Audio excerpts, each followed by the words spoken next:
Station को दक्षिणी छोर का सौगात तो मिला है, लेकिन यहाँ पर सुविधा के नाम पर कुछ भी नहीं है। जी हाँ, दक्षिणी छोर का जब सौगात मिला तो लोगों ने इसकी काफ़ी सराहना की। कई लोगों को सहूलियत भी हो रही है, लेकिन अगर हम सुविधा की बात करें तो यहाँ पर केवल खाना पूर्ति की गई है। इस वक्त मैं दक्षिणी छोर पर ही हूँ और आप देखिए कि किसी भी स्टेशन अगर हम जाते हैं तो बाहर में तमाम अलग अलग तरह की सुविधाएँ रहती हैं जिससे कि यात्रियों को परेशानी ना हो। लेकिन अगर हम यहाँ स्थिति की बात करें तो आप देख सकते हैं कि कैसे पूरा क्षेत्र वीरान पड़ा हुआ है।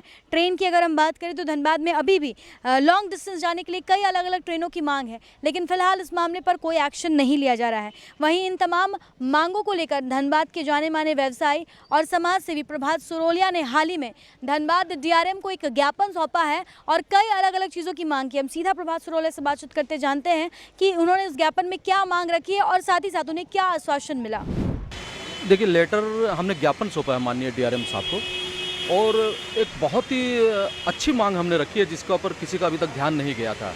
मांग ये रखी है कि 5 ट्रेनें ऐसी हैं दिल्ली के लिए हैं जो कि गोमो से महुदा होते हुए वो आगरा को जाती है।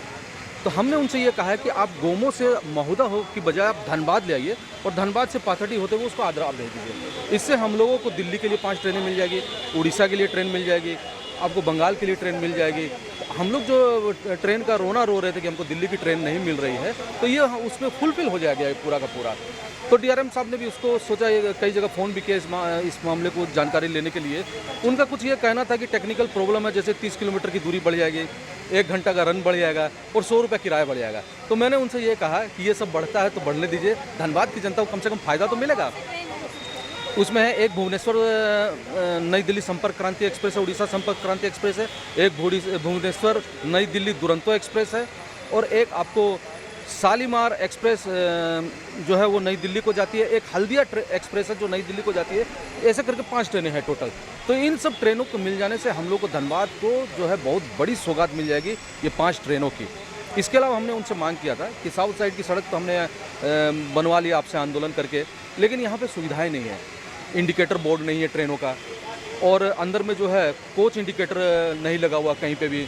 इंक्वायरी है जो उसमें इंक्वायरी में रात में आदमी नहीं बैठता है। रिजर्वेशन काउंटर है वो बहुत कम है जिसकी वजह से लोगों को परेशानी हो रही है। तो आप इस पर भी संज्ञान लीजिए। तो उन्होंने कहा और साथ ही सबसे बड़ी मांग मैंने जो की है वो ये की है कि जो दुकानदार भाइयों को आप फुटपाथ से उठा रहे हैं, जिला प्रशासन क्यों नहीं रेलवे के पास में इतनी जगह है वहाँ पे वो दुकानें बना दे और उनको वहाँ पे जो है विस्थापित कर दे। तो उन्होंने कहा है कि हम मार्केट कॉम्प्लेक्स इधर में बना देते हैं। ये उन्होंने तुरंत उस बात को मेरी को मान लिया। जब बातचीत की तो हमें बताया गया कि उन्होंने एक ज्ञापन डीआरएम को सौंपा जिसमें ये मांग की गई है कि जिस प्रकार से उत्तरी छोर में तमाम सुविधाएं उसी प्रकार दक्षिणी छोर में भी तमाम सुविधाएं यात्रियों को मिलनी चाहिए ताकि उन्हें किसी परेशानी का सामना ना करना पड़े। इसके अलावा उन्होंने बताया कि कई ऐसे ट्रेन है जो धनबाद होकर नहीं जाती हैं, महुदा होकर जाती हैं। तो उन अलग अलग 5 ऐसी ट्रेनें जिनका नाम उन्होंने लिया और कहा कि इन ट्रेनों में वो तमाम सुविधाएं मिलनी चाहिए। ट्रेन की अगर हम बात करें तो 5 ऐसे ट्रेनें जिसमें भुवनेश्वर आनंद विहार टर्मिनल ओडिशा, इसके अलावा भुवनेश्वर नई दिल्ली दुरंतो एक्सप्रेस है, भुवनेश्वर नई दिल्ली राजधानी एक्सप्रेस, गोरखपुर शालीमार एक्सप्रेस और हल्दिया आनंद विहार टर्मिनल एक्सप्रेस। तो तमाम ये ऐसी ट्रेन है जिसके बारे में उन्होंने मांग की है। साथ ही डीआरएम ने यह आश्वासन तो दिया कि यहाँ पर दक्षिणी छोर में तमाम सुविधाएं मिलेगी। इसके अलावा उन्होंने ट्रेन के बारे में बताया कि अगर इस तरह से धनबाद होते हुए ट्रेन जाएगी तो इसमें 1 घंटे का ड्यूरेशन ज़्यादा लगेगा, किलोमीटर जो है वो संख्या वो बढ़ जाएगी और उसके अलावा चार्जेस में भी बढ़ोतरी होगी। इसके बावजूद भी इन्होंने यही बातें रखी कि इन तमाम चीज़ों को नज़रअंदाज करते हुए अगर ये 5 ट्रेनों का सौगात धनबाद को मिलता है तो धनबाद के यात्रियों के लिए एक काफ़ी अच्छा यहाँ पर सौगात होगा और इससे लोगों को काफ़ी ज़्यादा फायदा होगा। अब देखते हैं कि कब तक इस मामले पर धनबाद डीआरएम की ओर से संज्ञान लिया जाता है और लोगों को जिस प्रकार से दक्षिणी छोर का सौगात मिला है तो उस दक्षिणी छोर में तमाम सुविधाएं और ट्रेन उपलब्ध होती है। इस तरह के तमाम अपडेट्स हम आप तक पहुँचाते रहेंगे अपने सहयोगी संतोष के साथ। Shambhavi Singh, the news post, Dhanbad.